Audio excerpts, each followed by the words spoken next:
Hello, everybody. Welcome to the last week of Season 1 of Game of Thrones Fantasy League. I am Brandon Cruz, your host, and this is it. This is it. You guys have watched the episode. You've seen the end of this season, and guess what? It was a doozy. The funny thing happened. I'll tell you this story real quick. I watch HBO Go, and somebody in my family watched the episode before me.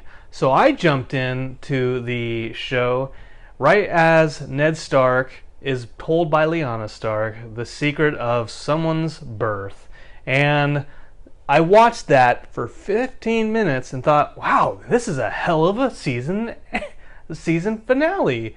And then the credits rolled and I thought, man, that was a short season finale. Turns out the person who watched it before me stopped it at that moment and screwed me. So, great ending. How did the rest of the episode fare? A lot of cool stuff happened. Obviously, Cersei is now on the Iron Throne. Pretty badass, pretty crazy. Obviously, Dany is now heading over with the help of Dorne now. She has the Dothraki. She's got Meereen. She's got pretty much everybody who's not the Lannisters, which is really cool. And even Dany even has one of the Lannisters. So, and then of course up north, Jon Snow, Jon Targaryen Stark, as one of my YouTube friends down there who gives me a thumbs down every week, which I'm cool with. It means he's paying attention. Yeah, Jon Targaryen Stark, that came out. That's the part that I saw. That's really awesome, and so I'm really glad to see that the book readers who have had that theory down were right the entire time. Hold the Door, that was another one. That's not the point. And let's see, Travis, my co-host over at Apathetic Enthusiasm, he said that this episode kind of felt fan fiction-y, which I don't hold that against him. He's not entirely inaccurate, but I do think that it's not so much fan fiction as the fans were pretty much right with a lot of these predictions. So good news to Jon Targaryen Stark, who's down below in the comments. One of his concerns was, hey, you don't have enough additional footage to back up your claims. So I want to talk about one of the biggest things in the show, and that was how Cersei took the Iron Throne, and that was part of her trial. And so we start over in the trial place, right? And we're like, oh, hey, cool, we're doing a trial there. And then all of a sudden, using the wildfire that Qyburn helped store underneath the place, the trial place, boom, explosion. Then what happens after the explosion? Just a whole lot of fire. Hey, oh. Yeah, it's a bad joke, and I'm not very good at art, but you can't blame me. You can't blame me. But yeah, so Cersei's now on the Iron Throne, always right next to the mountain, and then Qyburn. So shame. And then the Jon Snow, King of the North, bam. She says, King Adenolf. That's that little Lady Mormont. She's pretty badass. And of course, going across the narrow sea, Dany and crew. I think that's going backwards. Ooh, the dragon. Anyways, great stuff. I'm excited to see where this is all coming to a head. It's my opinion that the 2 more seasons left. This season, the next season coming up, I think they're going to deal mainly with the remnants of the Winterfell. They're not Winterfell. King's Landing story stuff with Dany trying to retake the Iron Throne. The War of Men coming to an end, and finally the War of Men versus the Night's King. I think that'll take up the majority of the last season. Hopefully I'm right. If not, I'm excited to see what they come up with next.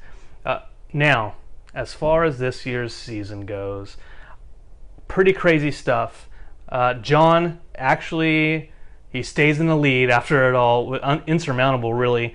He has 1,139 points. He got 50 points this week, both from Jon and Dany. Jon, I feel like, should have had more points, but whatever. Dany got 50 points just for going across the narrow sea. Now here's the shocker. Robert, team name Shame, goes all the way from last place last week with 175 to second with 690 points, and that's because he got 380 points for Cersei alone and 50 points for dragons crossing the Narrow Sea. The points in this game are kind of screwy still. Chris, oh poor Chris, he's in third place. He drops down to third place. I got 0 points this week and I managed to stay in fourth. Good job. Lauren is that fifth place winner. She got 311 points. Thank you to Arya. Arya hooked her up. God, Arya, what a ruthless little scamp she is. And then finally, in last place, Travis. Oh, how the mighty have fallen. Travis goes all the way to last place. He got negative 25 for Dario getting kind of demoted. Heartbreak for Travis, heartbreak for Dario. But that's it, everybody. Good congratulations to John Caulfield. He managed to just really, God, just take out the entire season. And for that, I got him a few things. Pardon me. First of all, I got him a certificate. Handmade. It says Game of Thrones Fantasy League Season 1 winner, lol. Signed Commissioner Brandon Cruz. And I got him a frame to put it in with a picture of his family. So, great job, John. I'm so proud of you and everything that you've accomplished and every time you made fun of me week after week. So, that's it. Guys, thank you so much for sticking with me, the few of you who did all season. Thank you to John Targaryen Stark down there below. You guys make this wonderful. You guys make it a blast to do. And hopefully, if we do this again next season, I think I'm going to take a playbook out of Walking Dead Fantasy League and actually do my own points this time around. I'll get a little bit prepared for it and do my own points. That way, there's a little bit more consistency as far as things go. Because if I'm making up points, then I can do silly things like add 50 points for crossing the Narrow Sea and say that Brandon Cruz, the Twilight Throne, won clearly. So, anyways, guys, again, thank you for watching, and we will see you next year on Game of Thrones Fantasy League.